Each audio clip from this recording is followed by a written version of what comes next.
Saya waktu itu yang pegang admin Twitter, dan pertanyaan informasi yang muncul seputar evakuasi gitu. Misalnya banyak orang, ada beberapa orang terjebak di daerah sini, kontaknya ini gitu. Nah, informasi seperti itu yang nggak bisa menunggu ini ya, jeda gitu, harus segera dipublish, dan kelihatannya banyak yang merespon gitu. Jadi misalnya ada tim evakuasi yang membaca informasi yang kami sebarluaskan melalui Twitter, kemudian segera bergerak dan melakukan langkah-langkah evakuasi gitu.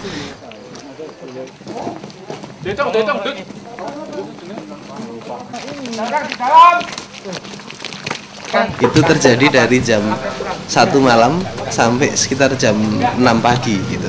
Nah, mulai jam 5 itu di percakapan di Twitter sudah langsung bicara tentang ini, pasti setelah ini orang pengungsi yang baru pindah itu nggak akan sempat masak, logistik juga pasti kacau balau gitu.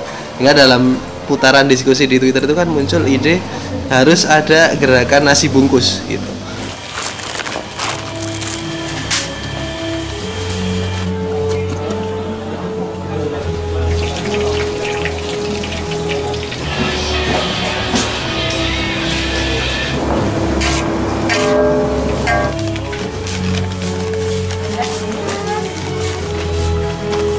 Karena saya sudah pengguna Twitter aktif dari setahun lebih yang lalu, sampai akhirnya ada bencana Gunung Merapi meletus ini, dan itu semua saya tahu dari Twitter.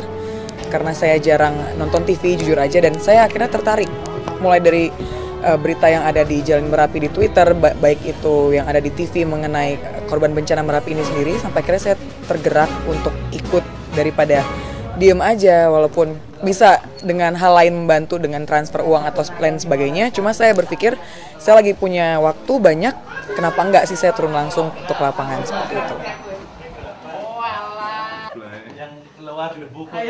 Besok hari Rabu nggak disembelih kok, nggak tahu.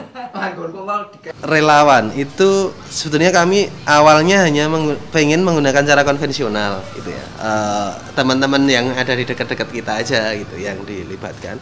Tapi karena banyak sekali yang menanyakan kalau mau jadi relawan caranya bagaimana, harus menghubungi siapa gitu. Nah, karena kami nggak bisa menjawab satu-satu pertanyaan itu, akhirnya saya buatkan formulir online sederhana pakai Google Docs gitu ya. Kemudian alamat URL-nya itu saya sebarluaskan lewat Twitter. Jadi yang mau mendaftar relawan silahkan klik link ini gitu. Nah, saya baru selesai menginformasikan lewat Twitter, 5 menit itu sudah saya buka, sudah ada 25 gitu. Saya refresh gitu kan, sampai setengah jam pertama itu udah lebih dari 100. Hari ini sekitar dari pendaftaran itu sekitar 2 minggu ya, dari sekarang ini sudah hampir 3.000 yang mendaftar gitu. Nggak hanya yang di Jogja tapi juga di luar. Halo, selamat sore. Putri Pak.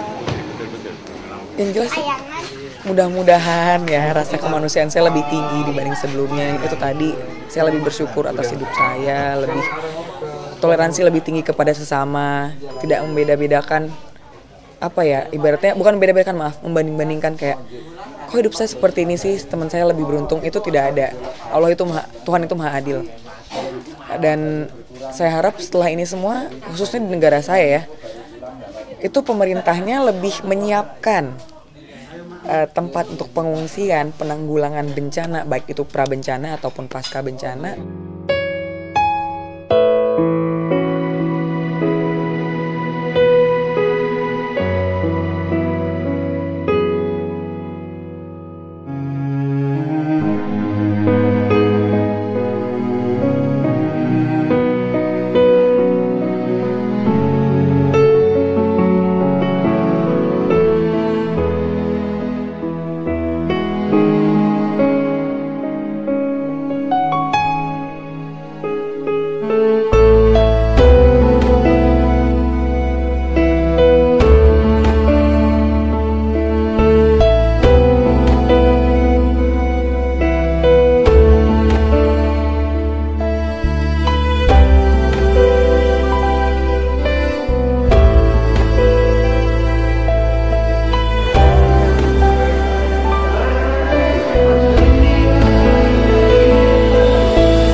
Jadi asumsi dasar yang kami yakini adalah informasi itu kekuatan. Nah, kalau siapapun yang bisa mengelola informasi maka dia akan kuat gitu. Nah, kalau selama ini masyarakat terutama yang akar rumput ini kan hanya konsumen informasi gitu. Kita dorong mereka ini bisa bisa mengelola gitu ya, tidak hanya mengkonsumsi tapi bisa memproduksi, mempertukarkan kayak gitu. Dan kami melihat korban bencana itu bagian dari mereka yang terpinggirkan ya, yang tidak bisa bersuara. Jumlahnya banyak tapi tidak bersuara gitu.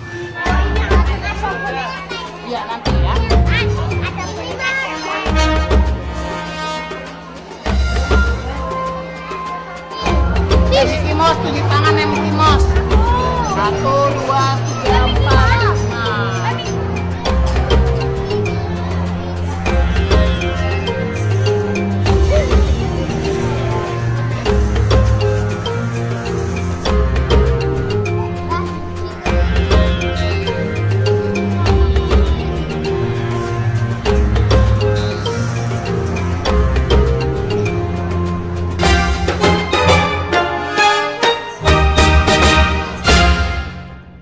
Masyarakat sipil inilah, atau gerakan masyarakat sipil inilah yang menjembatani isu yang kelihatannya jauh di sana, soal TKW, soal buruh, soal orang miskin di desa, yang jelas bukan kelas menengah itu kan.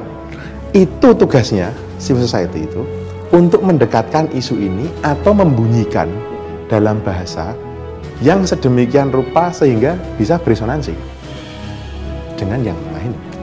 Kita melihat bahwa internet ini kalau digunakan dengan benar, dengan dioptimalkan sepositif mungkin, itu manfaatnya akan sangat luar biasa, bahkan untuk melakukan perubahan sosial, untuk melakukan gerakan-gerakan yang menuju ke arah yang lebih baik, ke yang lebih positif.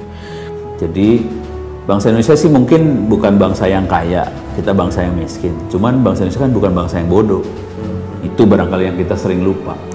Jadi bangsa Indonesia adalah bangsa yang pandai, apalagi kalau kita dikasih kesempatan akan jadi bangsa yang dahsyat. Pada hari ini pun bangsa kita sudah menjadi contoh untuk bangsa-bangsa lain yang di dunia, terutama dunia IT ya. Kita tuh bahkan seharusnya menjadi contoh negara lain bagaimana sosial media dipakai untuk ini, untuk bencana, untuk kemanusiaan, untuk keadilan, untuk anti korupsi dan segala macam. Ini loh bangsa Indonesia udah jalan. Kalau pemerintahnya masih bodoh, caranya menghadapi rakyat pintar ya nggak akan dianggap.